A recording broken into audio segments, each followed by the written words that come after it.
Breaking news. The White House will maintain communication with China despite the hack and will provide additional details about Putin's loss of influence.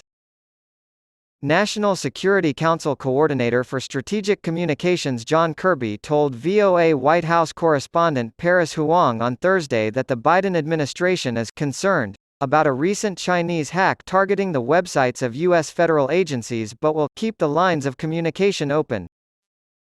In addition to expressing grave concern over reports of a mass grave being discovered in volatile Sudan, Kirby elaborated on President Joe Biden's comment on Thursday that Russian President Vladimir Putin has lost the war in Ukraine. This interview has been condensed and simplified for your convenience. The U.S. State Department's website was among those recently hacked by Chinese hackers, according to VOA. Do hackers have the White House worried, and if so, what measures will be taken? John Kirby, Coordinator for Strategic Communications at the National Security Council. We are naturally alarmed by this intrusion. We took this seriously from the start, and we've been working hard to secure our systems and limit the damage so far. Since the matter is currently being investigated by the FBI, I cannot comment further. VOA. If you find out who did this, what steps will you take? Kirby. When it comes to cyberspace and cybersecurity, we are always taking stock and making adjustments. Every day, both state and non-state actors launch attacks on our systems. We will keep on taking the measures we deem necessary for our safety. In light of this hack, how will the United States' future high-level engagement with Beijing be affected? Secretary of State Antony Blinken cancelled his trip to Beijing after the Chinese spy balloon incident, as is well known. Kirby. Once again, the details of this intrusion are still being uncovered. I'm not going to discuss responsibility right now. I can tell you that Secretary Blinken had productive meetings in Beijing. So did Secretary of the Treasury Yellen. John Kerry, the United States climate envoy, is leaving next month, as you probably already know. We'll do our best to maintain this channel of interaction. We see that as the most mature approach to handling this life-changing partnership. VOA. On July 27, President Obama will host Italian Prime Minister Giorgia Meloni. In a statement, the White House said that President Biden will discuss with her closer transatlantic coordination regarding the People's Republic of China. In what contexts do we need to work together? Kirby. I won't spoil anything, but rest assured that they will discuss any and all national security concerns that affect either of our countries. Italy is an important member of NATO and faces its own security issues in southern Europe. Like many of their NATO partners, they are worried about the People's Republic of China's actions, particularly in the areas of unfair trade practices, cybersecurity, and expanding their economic clout in the global south. The President is looking forward to discussing our shared concerns with Italy. North Korea has fired another missile into the ocean and threatened to shoot down American spy planes, according to VOA. Is the White House worried that North Korea will eventually catch up to or surpass the United States in terms of missile technology? Kirby. It goes without saying that we are worried about North Korea's growing missile program. And they learn and try to get better with every test, regardless of the outcome. And that's a tough nut to crack. That's not just a growing danger for the peninsula, it affects our regional allies and partners as well. We remain committed to Kim Jong-un, the leader of North Korea, taking us up on our offer of unconditional talks about denuclearizing the Korean peninsula. Short of that, President Biden has made it clear that we will continue to reinvigorate and restore the strength of our alliances and partnerships, especially with South Korea and Japan, by enhancing our trilateral and their bilateral cooperation with one another to ensure we have the necessary military capability in the region to protect our interests and the interests of our allies and partners. According to VOA, Vice President Biden recently stated that he believes Russian President Vladimir Putin has lost the war. Why did the White House briefing lead him to that conclusion? Kirby. If you look at any of the strategic aims Putin has publicly stated, he advocated for the complete eradication of Ukraine as a sovereign nation.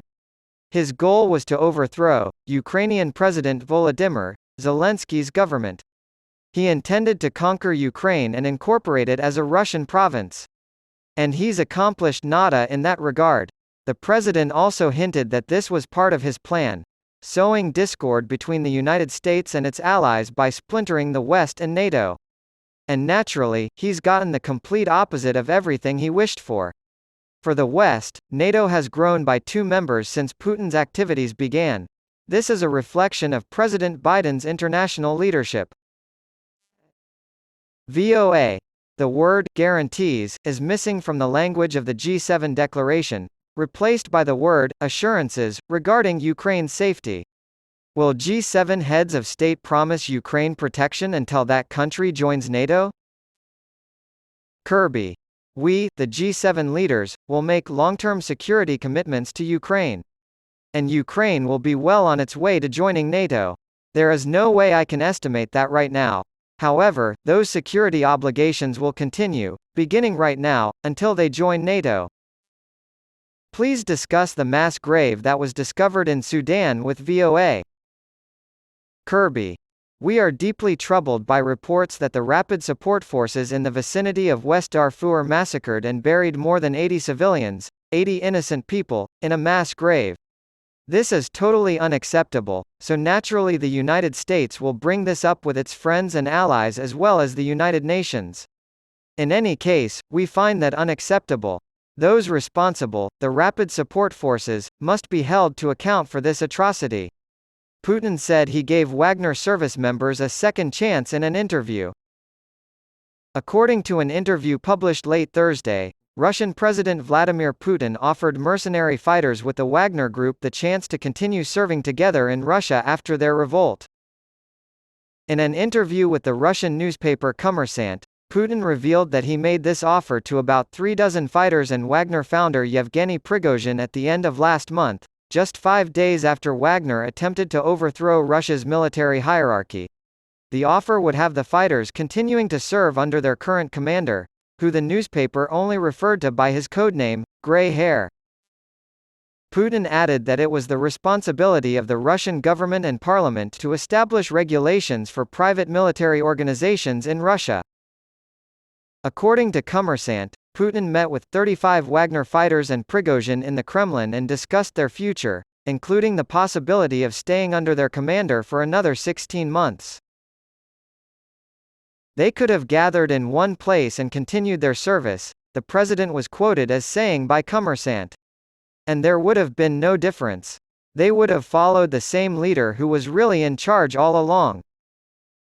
Putin, as head of the Russian armed forces, seemed to imply, without actually saying, that they would remain within the Russian military. Putin was quoted as saying in Kommersant, "Many of them nodded when I said this." Prigozhin, it was reported, was not in agreement. Kommersant reported that Putin told Prigozhin, "No, the boys won't agree with such a decision," after Prigozhin had listened to his proposal. In May, after months of fighting, the Russian army finally captured the city of Bakhmut thanks in large part to the efforts of Wagner fighters. Wagner forces, dissatisfied with the defense ministry's handling of the war, took control of the southern city of Rostov-on-Don on June 23 and started marching toward Moscow, despite Prigozhin's constant accusations that the military was failing to back his men. After being offered a deal to relocate to Belarus alongside Prigozhin, they called off their advance the following day. The plan to file criminal charges against Prigozhin was abandoned. Putin told the newspaper Wagner could not continue operating under its current guidelines. Putin stated to Kommersant, "Wagner does not exist. Private military companies are not regulated by any government body. Nothing like that even exists."